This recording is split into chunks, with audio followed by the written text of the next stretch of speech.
Janabheri news కి స్వాగతం. ముందుగా హెడ్లైన్స్ చూద్దాం.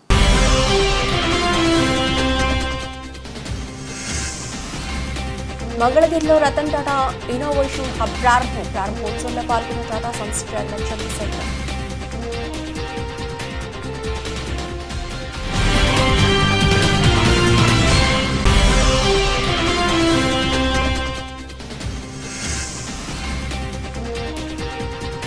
ప్రపంచ దోమల దినోత్సవం పురస్కరించుకుని నగరపాలక సంస్థ commissioner Dhyanachandra Jakkampudi community hall వద్ద డెంగీ మలేరియా నివారణ అవగాహన ర్యాలీ.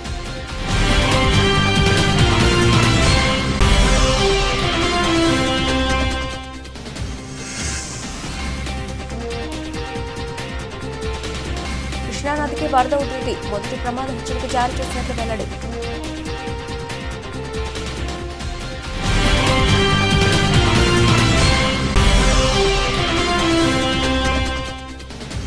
ముప్పై 8 మంది లబ్ధిదారులకు 44,04,983 రూపాయల విలువైన ముఖ్యమంత్రి వైద్య సహాయ నిధి చెక్కులను పంపిణీ చేసిన శాసనసభ్యులు గత రామ్మోహన్. ఆంధ్రప్రదేశ్ ఆవిష్కరణలకు కేంద్రంగా మారుతుందని ముఖ్యమంత్రి చంద్రబాబు నాయుడు వెల్లడించారు. యువ ఔత్సాహిక పారిశ్రామికవేత్తలు స్టార్టప్లకు ఊతమిచ్చేలా రతన్ టాటా ఇన్నోవేషన్ హబ్ పనిచేస్తుందని స్పష్టం చేశారు. అమరావతితో పాటు రాష్ట్ర వ్యాప్తంగా 5 చోట్ల ఇన్నోవేషన్ కేంద్రాలను హబ్ అండ్ స్పోక్ మోడల్లో ఏర్పాటు చేసినట్లు వివరించారు. బుధవారం మంగళగిరిలోని మయూరి టెక్ పార్క్ లో ఏర్పాటు చేసిన రతన్ టాటా ఇన్నోవేషన్ హబ్ ను టాటా సన్స్ చైర్మన్ చంద్రశేఖరన్ తో కలిసి ముఖ్యమంత్రి ప్రారంభించారు. ఈ సందర్భంగా చంద్రబాబు మాట్లాడుతూ రతన్ టాటా ఆలోచనలను సజీవంగా ఉంచాలని ఇన్నోవేషన్ హబ్ ప్రారంభిస్తున్నామన్నారు. రతన్ టాటా నిరాడంబరత దేశానికి చేసిన సేవ అందరికీ ఆదర్శమన్నారు. అమరావతిలో రతన్ టాటా ఇన్నోవేషన్ హబ్ ను ప్రారంభించడం ఓ చారిత్రాత్మక సమయమన్నారు. Give back to the society అనే విధానాన్ని రతన్ టాటా అవలంబించారన్నారు.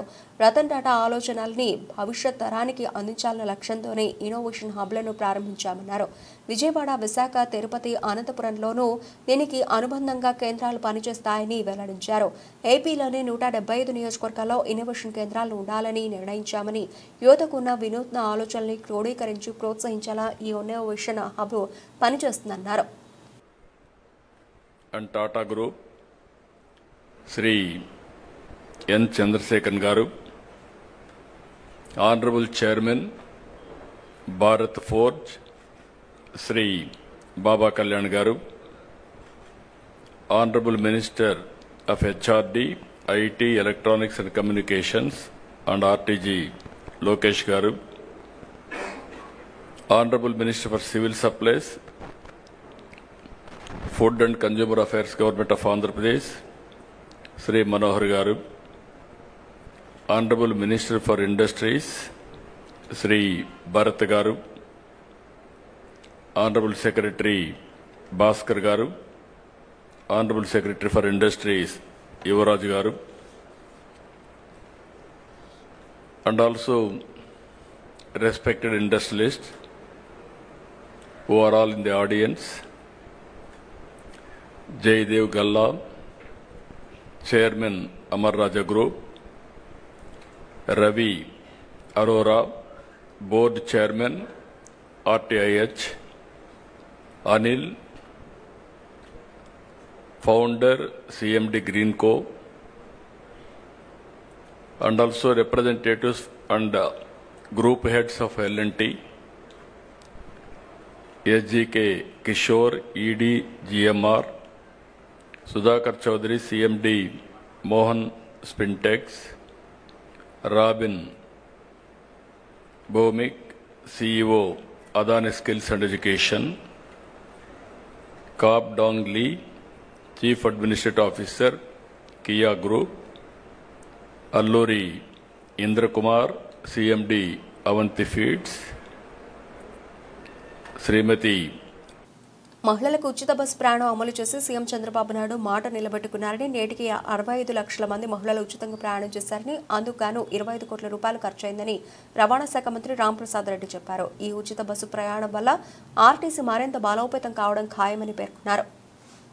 నగరంలోని ఏపీఎస్ఆర్టీసీ మీటింగ్ హాల్లో స్త్రీ శక్తి పథకంపై మంత్రి రాంప్రసాద్ రెడ్డి ఏపీఎస్ఆర్టీసీ చైర్మన్ ఉన్నత శాఖ అధికారులతో రివ్యూ నిర్వహించారు. రివ్యూ అనంతరం మంత్రి రాంప్రసాద్ రెడ్డి మాట్లాడుతూ ఎక్కువ మంది లబ్ధిదారులు ఉన్న పథకం స్త్రీ శక్తి పథకం కావడం ఎంతో ఆనందంగా ఉందని చెప్పారు. కూటమి ప్రభుత్వం మహిళలకు ఎంతో ప్రాధాన్యత ఇస్తుందని, కార్యక్రమం దిగ్విజయంగా నడుస్తుందని తెలిపారు. సీఎం చంద్రబాబు ఆలోచనలు అక్షరాలు అమలు చేస్తున్న ఆర్టీసీ సిబ్బందికి తమ ధన్యవాదాలు తెలియజేశారు.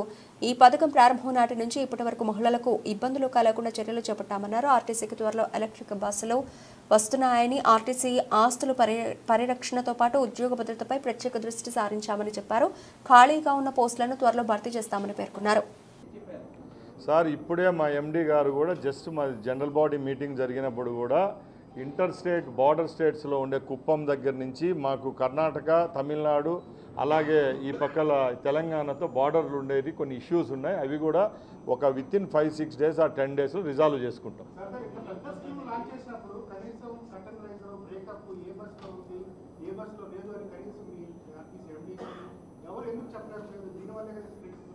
అంటే ఏం చెప్పలేదు సార్. సార్ ఒకటి సార్, ఇంత క్షుణ్ణంగా మీడియా మిత్రులు కానీ బయట వాళ్ళు కానీ ఏ బస్సులో ఈ స్కీమ్ ఇంప్లిమెంట్ చేస్తారనేది ఈ స్కీములు అడిగినట్టు ఎక్కడ అడగలేదు సార్. ఎందుకంటే మేము ఫ్రమ్ ఫస్ట్ డే నుంచి రెండే అపోహలు ఉన్నాయి సార్. జనాల్లో ఒకటే అడిగేవాళ్ళు, ఇంటర్ స్టేట్ డిస్టిక్ లెవెల్లో పెడతారా లేకపోతే నియోజకవర్గాల్లో పెడతారా, రాష్ట్ర వ్యాప్తంగా ఇస్తారా అని చెప్పారు సార్. దానికి క్లారిటీగా చెప్పాం, స్టేట్ అంతా ఇస్తున్నామని చెప్పాం. రెండోది ఏ ప్రోడక్ట్స్లో ఇది ఇస్తారని చెప్పారు. దానికి కూడా క్లియర్గా చెప్పాం. మాకు ఉండే బస్సులు 11,000 చిల్లర బస్సులు ఉన్నాయి. దాంట్లో 8,455 బస్సులు ఎన్నో ఉన్నాయి. ఈ పల్లె వెలుగు, ఈ అల్ట్రా పల్లె వెలుగు ఈ స్కీమ్లో వచ్చేటివి. మేజర్ పోర్షన్ ఏదైతే ఏపీఎస్ఆర్టీసీ ఫ్లీట్లో ఉండే దాంట్లో సుమారుగా మేజర్ ఆక్యుపెన్సీ బీపీఎల్ లైన్లో ఉండే వాళ్ళు ట్రావెల్ చేసే సెగ్మెంట్లను మేము ఇస్తున్నాం. అవి కూడా 100కు 74% ఏవైతే ఉన్నాయో ఆ బస్సులు ఎక్కువ మంది పేదవాళ్ళు వాడుకునే వాళ్ళు, మధ్యతరగతి కుటుంబాలకు బెనిఫిట్ అయ్యే స్కీమ్స్. మలేరియా, డెంగ్యూ వ్యాధుల పట్ల ప్రతి ఒక్కరు అవగాహన కలిగి ఉండాలని, వ్యాప్తికి కారకాలైన దోమలు ప్రబలకుండా వాటి వ్యాప్తిని అరికట్టాలని విజయవాడ నగరపాలక సంస్థ కమిషనర్ ధ్యానచంద్ర సూచించారు. ఇంటి కిటికీలు, తలుపులకు దోమతెరలు వాడడం ద్వారా దోమకాటు నుండి రక్షణ పొందవచ్చునని కమిషనర్ అన్నారు. ప్రపంచ దోమల దినోత్సవం పురస్కరించుకుని బుధవారం ఉదయం నగరపాలక సంస్థ commissioner Dhyanachandra Jakkampudi community hall వద్ద డెంగీ, మలేరియా నివారణ అవగాహన ర్యాలీని ప్రారంభించారు.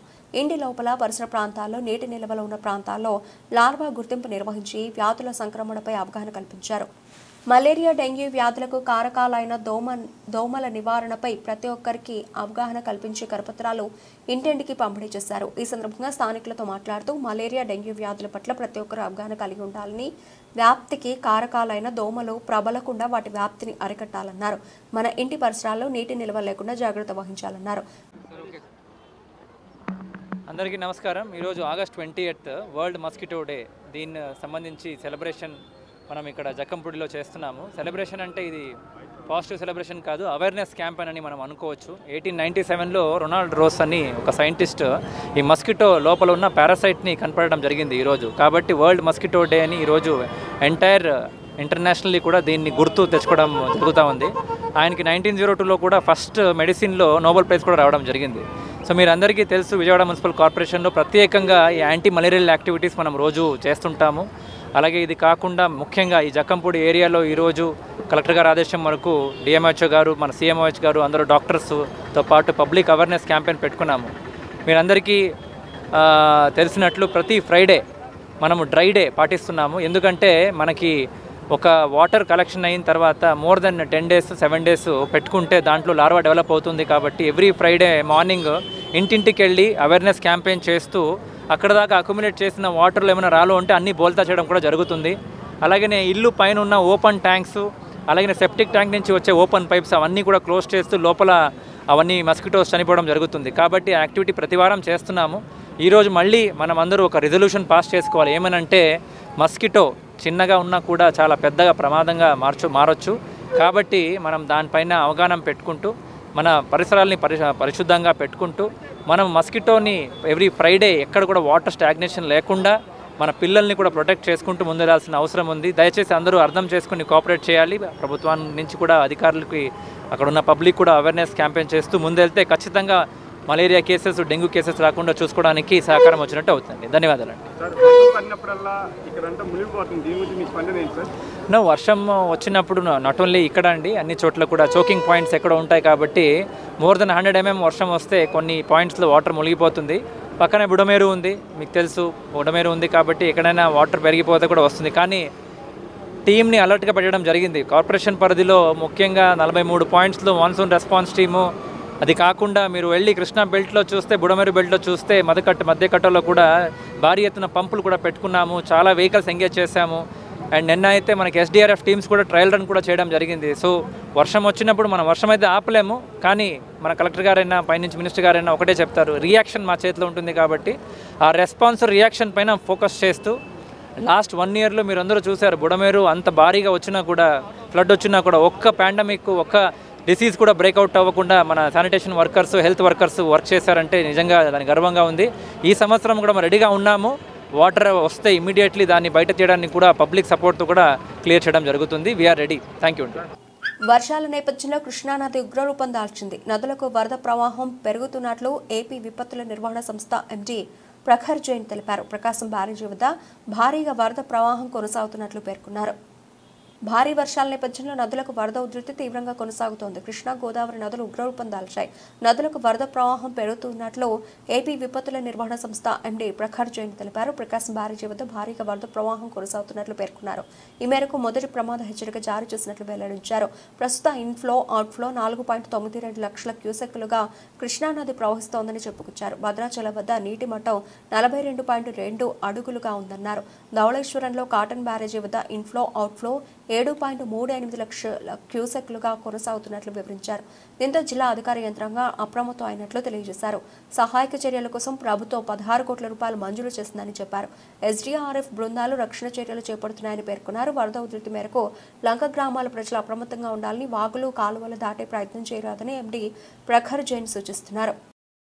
వ్యవసాయ పంపు సెట్లకు స్మార్ట్ మీటర్లు బిగించవద్దని ముఖ్యమంత్రి చంద్రబాబు నాయుడు చెప్పడం ఆహ్వానించదగ్గ విషయమని మాజీ మంత్రి వడ్డే శోభనాద్రీశ్వరరావు వెల్లడించారు. స్మార్ట్ మీటర్లను పూర్తిగా నిషేధించాలని డిమాండ్ చేశారు. 32 మంది బలిదానంతో సాధించుకున్న విశాఖ స్టీల్ ప్లాంట్ను కేంద్రం విక్రయించడం దుర్మార్గమైన చర్యగా అభివర్ణించారు. బుధవారం గాంధీనగర్ ప్రెస్ క్లబ్లో మాజీ కేంద్ర మంత్రి వడ్డే శోభనాధీశ్వరరావు ఆధ్వర్యంలో మీడియా సమావేశం నిర్వహించడం జరిగింది. ఈ సమావేశంలో ఆయన మాట్లాడుతూ, రాష్ట్ర ప్రభుత్వం స్టీల్ ప్లాంట్ అమ్మడాన్ని ఆపకపోతే తెలుగు ప్రజలు చంద్రబాబు, పవన్ కళ్యాణ్లను క్షమించరన్నారు. స్మార్ట్ మీటర్లను ఉపసంహరించుకోవాలని, 1000 ఎకరాల వ్యవసాయ భూములను ప్రైవేటు వ్యక్తులకు కట్టబెట్టాలని రాష్ట్ర, కేంద్ర ప్రభుత్వాలు దుర్మార్గమైన ఆలోచనలు చేస్తున్నాయన్నారు. కార్మిక ప్రజా వ్యతిరేక నిర్ణయాలు కూడా మీ ప్రభుత్వాలు కేంద్రంలో, రాష్ట్రంలో అనుసరిస్తున్నాయని, వాటిని వెంటనే ఉపసంహరించుకోవాలని, లేకుంటే ప్రజాగ్రహానికి గురికావాల్సి వస్తుందన్నారు. కార్యక్రమంలో మాజీ కేంద్ర చిన్న తరహా పరిశ్రమల అభివృద్ధి శాఖ ఉద్యోగి మహాదేవ్ తదితరులు పాల్గొన్నారు. చాలా కాలంగా వ్యవసాయ పంప్ సెట్లకి ప్రీపెయిడ్ స్మార్ట్ మీటర్లు బిగించడానికి వీల్లేదు, రైతులకి చాలా అన్యాయం జరుగుతుంది అని చెప్పి కేంద్రంలోని సంయుక్త కిసాన్ మోర్చా, మన ఆంధ్రప్రదేశ్ రాష్ట్రంలో రైతు సంఘాల సమన్వయ సమితి చాలా కాలంగా రాష్ట్ర ప్రభుత్వాలని డిమాండ్ చేస్తూ వచ్చిన విషయం మీ అందరికీ కూడా తెలిసినదే. ఇటీవల రాష్ట్ర ముఖ్యమంత్రి గౌరవనీయులు నారా చంద్రబాబు నాయుడు గారు వ్యవసాయ పంప్ సెట్లకి ఈ స్మార్ట్ మీటర్లు మిగించము అనేటటువంటి ఒక నిర్ణయాన్ని ప్రకటించినందుకు చాలా సంతోషంగా ఉంది. వారిని హృదయపూర్వకంగా అభినందిస్తూ ఉన్నాం. అయితే దానితో పాటు పట్టణాల్లో కానీ, పల్లెలలో కానీ, నివాస గృహాలకి, అట్లాగే కమర్షియల్ ఎస్టాబ్లిష్మెంట్స్కి, గవర్నమెంట్ ఆఫీసులకి, పరిశ్రమలకి కూడా ఈ ప్రీపెయిడ్ స్మార్ట్ మీటర్లు బిగించేటటువంటి విధానం ఏదైతే ఉందో వాళ్ళకి కూడా అక్కడ కూడా వాటిని బిగించకూడదు అనేటటువంటి నిర్ణయాన్ని రాష్ట్ర ప్రభుత్వం తీసుకోవాలని మేము డిమాండ్ చేస్తూ ఉన్నాం. ఎందుకంటే ఈ స్మార్ట్ మీటర్లు బిగించడం కానీ, అట్లాగే ప్రీపెయిడ్ ఛార్జీలు అడ్జస్ట్మెంట్ ఛార్జీలు, ఫిక్స్డ్ ఛార్జీలు అనే పేరు మీదుగా విద్యుత్ వినియోగదారులపైన చాలా భారాన్ని మోపుతూ విద్యుత్ ఉత్పత్తిదారులకి, అందులో కూడా ప్రధానంగా దాదాపు వాళ్ళ 40-50 వేల మెగావాట్ల సౌర విద్యుత్ కానీ, థర్మల్ విద్యుత్ కానీ, పవన విద్యుత్ కానీ, పంప్డ్ స్టోరేజ్ విద్యుత్ కానీ ఉత్పత్తి చేస్తూ ఉన్నటువంటి గౌతమ్ అదానీ సంస్థలకి, దానితో పాటు ఇంకా ఇతర బడా సంస్థలకి లబ్ధి చేకూర్చేదానికి తెచ్చినటువంటి మీద పోరాటం చేస్తున్నా. ఇప్పుడు ఈ విశాఖపట్నం ఉద్యమం అన్నది బాయిలింగ్ పాయింట్కి వచ్చింది. ఎందుకంటే ఇప్పటిదాకా ప్రైవేటైజేషన్ దిశగా వెళ్తుంది అనుకున్నాము. నిన్నగాక మొన్న ఒకేసారి 32 డిపార్ట్మెంట్లు ప్రైవేటైజేషన్కి నోటిఫికేషన్, టెండర్స్ కూడా కాల్ఫర్ చేశారు, ఈఓఏలు కూడా. అయితే అసలు ఇది ప్రైవేటైజేషన్ అన్నది ఏదో నష్టాలు వస్తున్నాయని చెప్పి వీళ్ళు చెబుతున్నారు, కానీ అది నిజం కాదండి. ఎందుకంటే ఇది భూ పోరాటం, భూమి కోసం ఈ ప్రభుత్వాలు చేస్తున్న ఒక దుశ్చర్య. ఎందుకంటే ఆ రోజున భూమి విశాఖపట్నం స్టీల్ ప్లాంట్కి ఇవ్వాలంటే లైన్లో నిలబడి నిర్వాసితులు 1200 రూపాయలు ఎకరానికి తీసుకొని, అసలు అది వాళ్ళ కాంపెన్సేషన్ కూడా కాదు, పిల్లలకు ఉద్యోగాలు ఇస్తారని చెప్పి ఇచ్చారు. ఎన్ని ఇచ్చారండి? 21,773 ఎకరాలు ఇచ్చారండి ఆ రోజున. వాళ్ళకి పిల్లలకు ఉద్యోగాలు ఇస్తారని 15,000 నిర్వాసితుల కుటుంబాలకు ఈ రోజుకి ఉద్యోగాలు ఇవ్వలేదు. వాళ్ళు అలాగే ఉన్నారు 35 ఏళ్ల బట్టి. వాళ్ళు పాచి పనులు చేసుకుంటున్నారు. ఒకప్పుడు భూకామందులైన వాళ్ళు విశాఖ ఉక్కుకి ఇచ్చి వాళ్ళ యొక్క పొలాలు ఈ రోజున కూలి పని చేసుకుంటున్నారు. అయితే ఇన్ని రోజులు సాగింది. అసలు దీని మొత్తము ఈ దుర్మార్గానికి బీజం పడింది ఎక్కడంటే గంగవరం పోర్ట్ ప్రైవేట్ వాళ్ళకి కట్టబెట్టడం. అక్కడి నుంచి మొదలైంది విశాఖ ఉక్కు ప్రైవేటీకరణ ప్రాసెస్. ఇప్పుడు ఏమైందంటే ప్లాంట్ ఉన్నది మొత్తం కలిపితే ఒక 10,000 ఎకరాలు కూడా లేదండి. 12,000 ఎకరాలు ఖాళీగా ఉన్నది. మీరు అడగచ్చు ఎందుకు మరి అంత భూమి తీసుకున్నారని. ఆ రోజున పెట్టినప్పుడు 1972లో పొల్యూషన్ నామ్స్ ఎలా ఉండేవంటే ఒక టన్ను స్టీల్కి ఇన్ని లక్షల మొక్కలు పెంచాలని చెప్పి ఆ రోజున ఉంది. ఇప్పుడు మారిపోయినాయి, ఎందుకంటే మిషనరీ కూడా మారిపోయింది. దానికి అనుగుణంగా 21,773 ఎకరాలు ఆ రోజున వాళ్ళు సమీకరించారు. అయితే ఇప్పుడు అది వాళ్ళకి పనికిరాదు. భారతదేశంలోనే 15 మిలియన్ టన్నులు కెపాసిటీకి కూడా. ముఖ్యమంత్రి సహాయ నిధి పేదలకు వరమని ఎమ్మెల్యే గద్ద రామ్మోహన్ పేర్కొన్నారు. గత వైసీపీ హయాంలో ఈ నిధులను దుర్వినియోగం చేశారని ఆరోపించారు. అందుకు భిన్నంగా పేదలకు ఎల్లప్పుడూ కూటమి ప్రభుత్వం అండగా నిలుస్తుందని తెలిపారు. విజయవాడ 6వ డివిజన్లోని మొగల్రాజపురం మెట్రో ఎదురుగా 38 మంది లబ్ధిదారులకు 44,04,983 రూపాయల విలువైన ముఖ్యమంత్రి వైద్య సహాయ నిధి చెక్కులను శాసనసభ్యులు గద్ద రామ్మోహన్ పంపిణీ చేశారు. ఈ సందర్భంగా ఎమ్మెల్యే మాట్లాడుతూ సీఎం రిలీఫ్ ఫండ్ అనేక మంది పేద కుటుంబాలకు ఊరట కలిగిస్తోందన్నారు. గత 1 సంవత్సర కాలంలో ఎంతో మంది రోగులకు సహాయం అందించామని పేర్కొన్నారు. 2019లో జగన్మోహన్ రెడ్డి ఈ నిధిని దుర్వినియోగం చేశారని ఆరోపించారు. ఆ కాలంలో ఇబ్బందులు పడ్డవారే ఇప్పటికీ వస్తున్నారని, అత్యవసర సమయంలో ఈ సహాయ నిధి ఎంతో ఉపయోగపడుతోందన్నారు. ప్రజల సుఖదుఖాల్లో ప్రభుత్వం భాగస్వామిగా ఉంటుందని, పేదలకు ఎల్లప్పుడూ కూటమి ప్రభుత్వం అండగా నిలుస్తుందని తెలియజేశారు. సహాయ నిధి అనే ఒక బృహత్తరమైన కార్యక్రమంతో అనేక మంది పేదవారికి వాళ్ళ ఇబ్బందుల నుంచి కాపాడటానికి పనికొచ్చే ఈ కార్యక్రమానికి సాక్షులు మీ ఛానల్సే. ఈ సంవత్సర కాలంలో ఎన్ని పర్యాయాలు ఎన్ని ప్లేసుల్లో ఈ డిస్ట్రిబ్యూషన్ చేసాం, ఎన్ని లక్షల రూపాయలు నిధులు తీసుకొచ్చి పేదవారికి ఇచ్చే అవకాశం మాకు కల్పించిన నారా చంద్రబాబు నాయుడు గారికి, పవన్ కళ్యాణ్ గారికి, మోడీ గారికి కూడా మనస్ఫూర్తిగా మీ ద్వారా కృతజ్ఞత తెలియజేస్తున్నాం. ఈ రోజున 2019-24లో జగన్మోహన్ రెడ్డి గారు ఈ కార్యక్రమాన్ని పూర్తిగా నిర్వీర్యం చేయటం వల్ల ఈరోజు కూడా మా కార్యాలయానికి అనేక మంది వస్తూ ఉన్నారు. ఆ రోజుల్లో మాకు ఇంత ఖర్చు అయింది, ఒక్క పైసా రాలేదు. ఈరోజు నారా చంద్రబాబు నాయుడు గారు మీ ద్వారా చాలామందికి లక్షలాది రూపాయలు ఇస్తూ ఉన్నారు. ఆ రోజున మా దురదృష్టం, మాకు కూడా ఏదైనా సహాయం చేయండి అని చెప్పి వస్తూ ఉన్నారు. వాళ్ళని చూస్తే ఎంతో బాధేస్తాం. ఈరోజు కూడా వడ్డీలు కడతా ఉన్నాం. 5 లక్షల రూపాయలు ఖర్చు అయింది, వడ్డీలే కడతా ఉన్నాం. మాకు వచ్చే ఆదాయం అంతా కూడా దానికే పోతుంది. మమ్మల్ని ఏదైనా కాపాడని అడుగుతూ ఉన్నాం. అంటే ఒక కార్యక్రమం, ఒక మంచి కార్యక్రమం తీసేయటం వల్ల ఎంతమంది ఎంత అల్లాడిపోతున్నారో చెప్పడానికి ఉదాహరణ చెప్తాను. సీఎం చంద్రబాబు సహకారంతో రాష్ట్రంలో క్రీడల అభివృద్ధికి మరిన్ని చర్యలు చేపడుతున్నట్లు రాష్ట్ర క్రీడా శాఖ మంత్రి రాంప్రసాద్ తెలిపారు.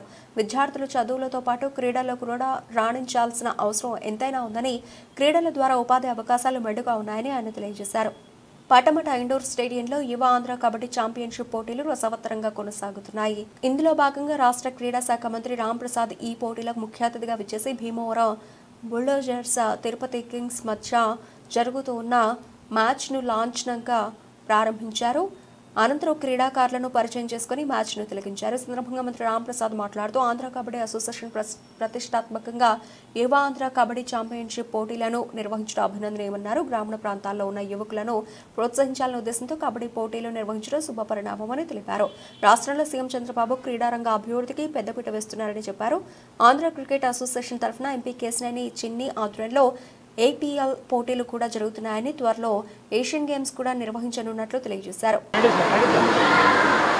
విజయవాడలో జరుగుతున్న యువ ఆంధ్ర కబడ్డీ లీగ్ నిర్వర్తిస్తున్న యాజమాన్యానికి ఆంధ్రప్రదేశ్ స్పోర్ట్స్ అథారిటీ తరఫున, క్రీడా శాఖ తరఫున ధన్యవాదాలు తెలియజేసుకుంటున్నా. ఎందుకంటే రాష్ట్రంలో క్రీడలను అభివృద్ధి చేసే మార్గంలో ఈరోజు ఎన్నో సంస్థలు క్రీడాకారులకు అవకాశం కల్పిస్తున్నాయి. దానిలో భాగంగానే ఈరోజు యువ ఏదైతే ఫౌండేషన్ ఉందో వాళ్ళ ద్వారా ఇక్కడ అవకాశం కల్పించడం, దీని ద్వారా సుమారు 2 తెలుగు రాష్ట్రాల్లో అంటే టోటల్గా 8 టీంలు పార్టిసిపేట్ చేయడం, ఇక్కడ పార్టిసిపేట్ చేసిన క్రీడాకారులకు ఫైనాన్షియల్ ఇన్సెంటివ్స్ అయితేనేం, ఇక్కడ వాళ్ళకు వసతి సౌకర్యాలు, అలాగే అన్ని విధాలా వాళ్ళని ప్రోత్సహిస్తున్న యాజమాన్యానికి మరొకసారి నా తరఫున శుభాకాంక్షలు తెలియజేసుకుంటున్నా.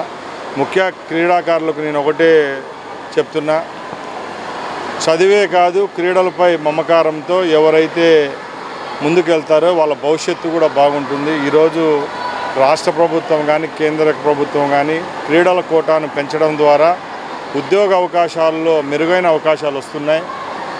దాన్ని సద్వినియోగం చేసుకోండి. అలాగే ముఖ్యంగా ఈ అసోసియేషన్స్ వాళ్ళకు కూడా నేను ధన్యవాదాలు తెలియజేసుకుంటున్నా. ఈరోజు ప్రభుత్వం తరపునే కాకుండా ప్రభుత్వానికి ప్యారలల్గా ఈవెంట్స్ అరేంజ్ చేస్తున్నారు. ముఖ్యంగా కబడ్డీ, క్రికెట్, ఖోఖో అనుకోండి, ఇంకా మిగతా గేమ్స్లో కూడా వాళ్ళు ఇచ్చున్న ప్రోత్సాహం. నా పేరు అర్జున్ రావు అండి, working president Andhra kabaddi association. Elevate India sports వారి సౌజన్యంతో ఆంధ్ర కబడ్డీ అసోసియేషన్ సర్వసభ్య సమావేశం ఈ యువ ఆంధ్ర కబడ్డీ ఛాంపియన్షిప్ని గత 15వ తారీఖు నుంచి కూడా ఇక్కడ నిర్వహించడం జరుగుతుంది. దాదాపుగా రాష్ట్రంలో ఉన్న ముఖ్య క్రీడాకారులందరినీ కూడా సెలెక్ట్ చేసి బెస్ట్ 8 టీమ్స్ని ఆంధ్ర పక్షాన్ని తీసుకొని ఈ యొక్క కబడ్డీ లీగ్ స్టార్ట్ చేయడం జరుగుతుంది. ఇది ఈ నెల 25వ తారీఖు వరకు ఇక్కడే రోజుకి 5 మ్యాచ్లు డే టైంలో జరుగుతాయి. దీంట్లో బెస్ట్ 4 టీమ్స్ని మళ్ళీ సెలెక్ట్ చేస్తాం. అదేవిధంగా ఇదే పద్ధతిలో తెలంగాణలో కూడా 8 టీములు వాళ్ళు అక్కడ ఆర్గనైజ్ చేస్తారు. అక్కడి నుంచి 4 టీమ్స్ వస్తాయి. అప్పుడు తెలుగు కబడ్డీ లీగ్ ఆంధ్ర నుంచి 4, హైదరాబాద్ నుంచి 4 టీములు, 8 టీములతోటి తెలుగు కబడ్డీ లీగ్ ఫిబ్రవరి 2026 సంవత్సరంలో జరుగుద్ది. దీనికి సంబంధించి ఆంధ్రప్రదేశ్ కబడ్డీ సంఘం పక్షాన మంచి క్రీడాకారులను తయారు చేయాలనే ఉద్దేశంతో ఆవిష్కరణలకు వనరులు అడ్డంకి కాదు, వినూత్నమైన ఆలోచనల ముఖ్యమని ప్రతి యువకుడు విద్యార్థి దశ నుంచే మెరుపులాంటి ఆలోచనలతో ఆవిష్కరణలపై దృష్టి పెట్టాలని మంత్రి నారా లోకేష్ కోరారు. ఉమ్మడి రాష్ట్రంలో హైదరాబాద్ను ప్రపంచ పటంలో నిలిపిన చంద్రబాబు నాయుడు ఆ చరిత్రలో ఆంధ్రప్రదేశ్లో పునరావృతం చేయాలని తాను కోరుకుంటున్నానన్నారు. ప్రతి కుటుంబానికి ఒక పారిశ్రామికవేత్త ఉండాల్సిందన్నది చంద్రబాబు లక్ష్యమని, అమరావతిని హైదరాబాద్ స్థాయిలో అభివృద్ధి చేయాలన్న పట్టుదలతో చంద్రబాబు నాయుడు అవిశ్రాంతంగా శ్రమిస్తున్నారన్నారు. మంగళగిరి సమీపంలో NH-16 పక్కన కొత్తగా నిర్మించిన రతన్ టాటా ఇన్నోవేషన్ హబ్ ప్రారంభోత్సవంలో మంత్రి లోకేష్ పాల్గొన్నారు. ఈ సందర్భంగా లోకేష్ మాట్లాడుతూ ఇన్నోవేషన్ వ్యాలీ ఆఫ్ ఇండియాగా ఏపీని తీర్చిదిద్దేందుకు దిగ్గజ పారిశ్రామికవేత్తలు, విద్యావేత్తలతో కలిసి పనిచేసేందుకు మేము సిద్ధంగా ఉన్నామని చెప్పారు. నేడు రతన్ టాటా ఇన్నోవేషన్ హబ్ ప్రారంభోత్సవంలో మేము ముందు నిలబడడం తనకు ఎంతో గర్వంగా ఉందని, ఇది కేవలం ఒక భవనం మాత్రమే కాదు, రాష్ట్రంలోని లక్షలాది యువతకు ఆశాకిరణమన్నారు. విశ్వాస ప్రకటన, ఆంధ్రప్రదేశ్ ఏదైనా సాధించాలనేదే వాగ్దానమన్నారు. ఈ హబ్ భారతమాత ముద్దుబిడ్డ రతన్ టాటాజీ అత్యున్నత నైతిక విలువలు, మహోన్నత వ్యక్తిత్వ స్ఫూర్తితో నెలకొల్పబడిందన్నారు. నేడు ఈ హబ్ను దివంగత రతన్ టాటాజీ ఆదర్శాలకు అంకితం చేస్తున్నామన్నారు. రాజకీయ నాయకుడిగానే మీకంతా తెలిసిన చంద్రబాబు ఒక విజయవంతమైన పారిశ్రామికవేత్త అని, అయితే హెరిటేజ్ ప్రారంభానికి ముందు ఆయన 3 కంపెనీలు పెట్టి విఫలమయ్యారన్నారు. Respected dignitaries, industry leaders, entrepreneurs, students and my dear friends, welcome to Andhra Pradesh. It gives me immense pride to stand before you to launch the Ratan Tata Innovation Hub. This is not a building, it is a beacon of hope, a statement of confidence and a promise of what Andhra Pradesh can achieve. This hub carries the spirit of the great son of India, Shri Ratan Tata Ji, a man who showed us that true leadership is not just about profits, but about values, ethics, empathy, and excellence. Today, we dedicate this hub to those same ideals. When I talk about innovation, the Honorable Chief Minister, Sri Nara Chandrababu Naidu Garu's name comes up. All of you here must be wondering, how does a politician fit into innovation? What many of you don't know here is that he's a serial entrepreneur. Before Heritage, which is his more successful venture, he started 3 companies and failed at all 3. But that never stopped him. Failure never stopped him. Failure was merely a stepping stone towards excellence. His persistence and perseverance is what drives him and to deliver amazing results. If you look at it today, his 4th startup was in dairy. And if you go to YouTube and look at inspiring videos, there's this whole discussion about FICCI FLO Vijayawada chapter ఆధ్వర్యంలో కృష్ణలంక మెట్ల బజార్లో ఉచిత వైద్య శిబిరం నిర్వహించారు. ఈ శిబిరానికి విశేష స్పందన లభించింది. చుట్టుపక్కల ప్రాంతాల వారి శిబిరానికి తరలివచ్చి వివిధ రకాల పరీక్షలు చేయించుకున్నారు. వైద్య శిబిరంలో పాల్గొన్న వారికి వివిధ రకాల బ్లడ్ టెస్టులు, బీపీ, గ్లూకోలైట్స్, బ్రెస్ట్కు సంబంధించి పరీక్షలు నిర్వహించారు. అనంతరం వారికి మల్టీవిటమిన్ టాబ్లెట్లతో పాటు అవసరమైన మందులను ఉచితంగా పంపిణీ చేశారు. Doctor Sridevi, doctor Revathi, doctor Praveen, doctor Madhavi Naidu తదితర వైద్యులు శిబిరంలో పాల్గొన్న వారికి వైద్య పరీక్షలు నిర్వహించారు. అనంతరం FICCI FLO Vijayawada chapter chairperson Amruthakumari doctor Sridevi మాట్లాడుతూ, రాష్ట్ర ముఖ్యమంత్రి చంద్రబాబు నాయుడు పిలుపునిచ్చిన P4లో భాగంగా కృష్ణలంకలోని పేద ప్రజలకు ఉచిత వైద్య శిబిరం నిర్వహించడం జరిగిందన్నారు. శిబిరంలో పాల్గొన్న వారికి వివిధ రకాల వైద్య పరీక్షలతో పాటు మందులను కూడా ఉచితంగా అందజేశామని తెలియజేశారు. పేద ప్రజలను ఆదుకునేందుకు స్వచ్ఛంద సంస్థలతో పాటు దాతలు కూడా ముందుకు రావాలని ఈ సందర్భంగా వారు పిలుపునిచ్చారు. ఫికీ ఫ్లో అనేక రకాల సేవా కార్యక్రమాలు నిర్వహిస్తూ సమాజాభివృద్ధికి తమ వంతు కృషి చేస్తోందని తెలియజేశారు. నమస్కారం అండి, నా పేరు doctor Sridevi Atluri, director for American gastro care centre. ఇవాళ మనం ఆర్గనైజేషన్ చేసే క్యాంపు ఫికీ ఫ్లో ద్వారా P4 ఇనిషియేటివ్ తరపున చేస్తున్నాము. కృష్ణలంకలో వీళ్ళకి బ్లడ్ టెస్ట్లు, gastro problems, women cancer screening టెస్టులన్నీ అందజేస్తున్నాము. మందులు ఉచితంగా, లైక్ వాళ్ళు నీరసానికి గ్యాస్ టాబ్లెట్స్, బలానికి మందులు ఇస్తాం జరుగుతుంది, అండ్ బ్లడ్ టెస్టులు కూడా. Thank you.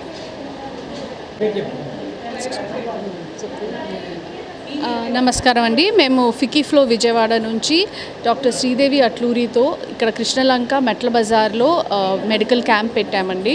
దాదాపు 200 మంది వస్తున్నారు. మా దగ్గర blood tests, checkups, regular checkups చేయించుకోవడానికి.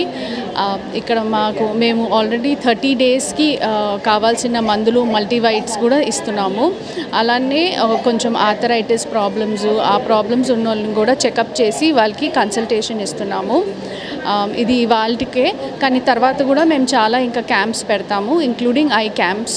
సో మీరు తప్పకుండా రావాలి అందరూ, and please make use of this programme. ఇది మేము P4 ఇనిషియేటివ్, మన సీఎం చంద్రబాబు నాయుడు గారు స్టార్ట్ చేసిన P4 ఇనిషియేటివ్తో కొలాబరేషన్తో చేస్తున్నామండి. Thank you. నమస్తే అండి, నేను doctor Chandana Vemuri, surgical oncologist, American cancer care hospital Vijayawada నుంచి.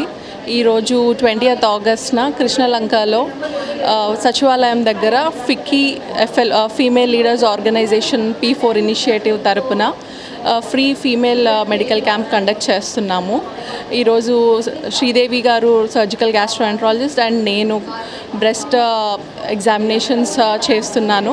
పేషెంట్స్కి వివిధ బ్లడ్ టెస్ట్లు, అవసరమైన మందులు సప్లై చేస్తున్నాము. ఉదయం 9 గంటల నుంచి సాయంత్రం 4 దాకా అవైలబుల్గా ఉంటున్నాము. ఇక్కడ ఏమన్నా ఇబ్బందులు గుర్తించిన మా హాస్పిటల్ సెంటర్లో చెకప్ చేస్తాము. ఇంకా ఏమైనా అయిపోయింది. బులెటిన్ ముగించే ముందు హెడ్లైన్స్ మరోసారి.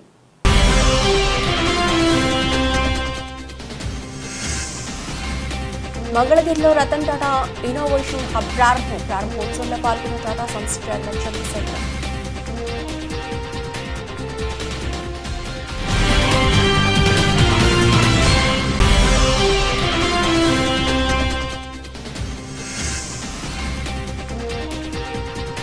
ప్రపంచ దోమల దినోత్సవం పురస్కరించుకుని నగరపాలక సంస్థ commissioner Dhyanachandra Jakkampudi community hall వద్ద డెంగీ, మలేరియా నివారణ అవగాహన ర్యాలీ.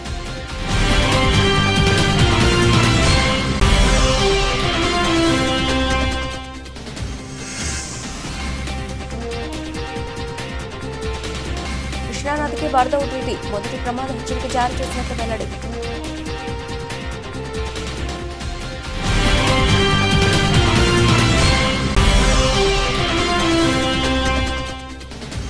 ముప్పై 8 మంది లబ్ధిదారులకు 44,04,983 రూపాయల విలువైన ముఖ్యమంత్రి వైద్య సహాయ నిధి చెక్కులను పంపిణీ చేసిన శాసనసభ్యులు గద్దె రామ్మోహన్. ఇవి ఇప్పటివరకు నబుల్చిన అప్డేట్స్. మరిన్ని అప్డేట్స్తో మళ్ళీ కలుద్దాం.